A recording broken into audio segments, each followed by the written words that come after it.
మరి ఋషి పుంగవులు, బ్రాహ్మణులు, మరి చతుర్వేద పారాయణులు, ఇతర మరి పూజారులు ప్రతి ఒక్కరూ కూడా దాదాపు 30 నుండి 35 మంది గత 3 రోజులుగా ఈ వరుణయాగం అనేటువంటి కార్యక్రమాన్ని చేపట్టి ఈరోజు పూర్ణాకుంభంతో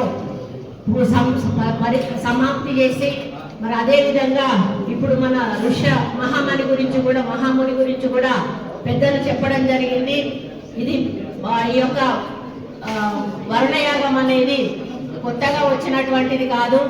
పూర్వకాలంలో రాజులు కూడా సరైన సమయంలో వర్షాలు రానప్పుడు రైతులు మరి పంటలు పండక విలవిలలాడుతున్నప్పుడు వారు మరి వాళ్ళ రాజులు తప్పనిసరిగా వాళ్ళ అధికారికంగా ఈ యొక్క వర్ణయాగాలు చేయించేవాళ్ళు. అప్పుడు వర్షాలు కురిసి పంటలు పండి రైతులు సంతోషంగా సుభిక్షంగా ఉండేవాళ్ళు. మరి రైతు లేదే రాజ్యం లేదు, రైతు చల్లగా ఉంటేనే రాజ్యం చల్లగా ఉంటుంది. మరి రైతు 4 మెతుకులు పండిస్తేనే మనం అందరం కూడా తినడానికి ఇంత తిండి దొరుకుతుంది.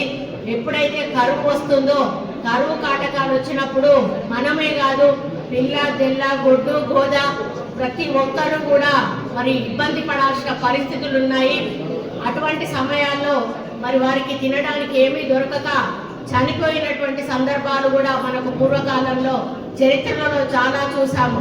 కాబట్టి మన తెలంగాణ పోయినసారి అత్యధిక పంట పండించిన రాష్ట్రంగా మన దేశంలో నమోదైంది. కానీ మనకు ఎన్నో అది దానివల్ల ప్రభావం వల్ల పసిఫిక్ మహాసముద్రంలో ఏర్పడిన ఆ యొక్క ఇబ్బంది వల్ల ఈరోజు వర్షాలు పడవు అని చెప్పి మనకు శాస్త్రవేత్తలు సూచనలు ఇవ్వడం జరిగింది. కానీ మన ప్రయత్నం, మానవ ప్రయత్నం, దైవ ప్రయత్నం తప్పకుండా ఉండాలి. కాబట్టి మరి మానవ రూపంలో ఉన్నటువంటి ఋషిపుంగవులు మరియు ఇక్కడ వేద పండితులు, పారాయణులు అందరూ కూడా కలిసి మరి దేవుడికి సమర్పించుకున్నారు. ఈరోజు మా తెలంగాణలో పరిస్థితి ఈ విధంగా ఉంది. మీరు కానీ మేము చేస్తున్న వరుణయాగాన్ని మెచ్చి వర్షాలు కురిపిస్తే మేము మా తెలంగాణ ప్రాంతము, మా తెలంగాణ రైతులు చల్లగా ఉంటారు. వారు పండించిన పంట మరి మేము తినాలి, మీకు కూడా నైవేద్యం పెట్టాలి. కాబట్టి మీరు ఆశీర్వదించండి, తప్పకుండా వరుణుల్ని పంపించండి అని చెప్పి వారు చేసిన యాగం సఫలీకృతం కావాలని కోరుకుంటూ మరి చివరగా వారు కొన్ని కార్యక్రమాలు చేయాలి అని చెప్పి ఇప్పుడు చెప్పారు. ఆ కార్యక్రమాలు పూర్తి చేయడంతో వరుణయాగం పూర్తవుతుంది. మరి మనమందరం గమనిస్తూనే ఉన్నాం. మొన్న వీరు మొదలు పెట్టిన దగ్గర నుంచి కూడా మబ్బులైతే వస్తున్నాయి, తుంపర్లు అయితే వస్తున్నాయి, ఏదో వర్షం వచ్చి రానట్టుగా వస్తుంది. కానీ భారీ వర్షం రావాల్సిన అవసరం ఉన్నది. కాబట్టి ఈ రోజు మనం ఈ నిమజ్జనంతో చెయ్యగానే మరి వరుణుడు సంతోషించి మరి సంతృప్తి చెంది తప్పకుండా మన నేలను తాకుతాడని నేను ఆశిస్తా ఉన్నాను. ఈ ఒక్క దేవాలయమే కాదు, తెలంగాణలోని ప్రముఖ దేవాలయాలన్నిటిలో కూడా ఈ యాగం నడుస్తూ ఉన్నది. మరి అందరం మొరపెట్టుకుంటున్నాం కాబట్టి మన అప్లికేషన్ వరుణుడు ఎండార్స్ చేస్తాడని నేను అనుకుంటా ఉన్నాను.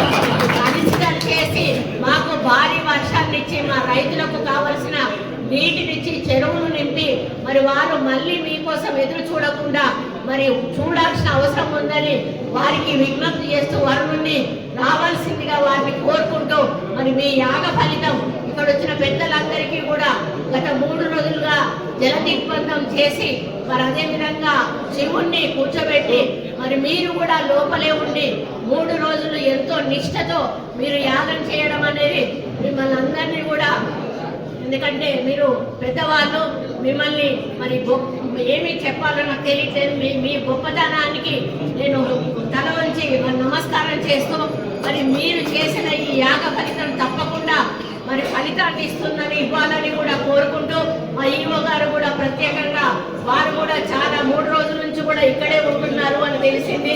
మరి వారు కూడా చాలా బ్రాహ్మణులు కాబట్టి వారికి కూడా ఆ యొక్క శరీరంలో ఆ రక్తం ఉంది కాబట్టి వారు కూడా ఈ పూజల్లో పాల్గొనడం అదృష్టంగా భావిస్తూ మరి తప్పకుండా వరుణదేవుడు శాంతించాలని మరి ముక్కోటి దేవతలు కూడా వరుణుణ్ణి ఇక్కడికి పంపించాలని. ఎందుకంటే ఒక వరుణుడి కోసం యాగం కాదు, ముక్కోటి దేవతలు కూడా ఈ యాగాన్ని తిలకిస్తా ఉన్నారు, ఈ ఇబ్బందులు గ్రహిస్తా ఉన్నారు.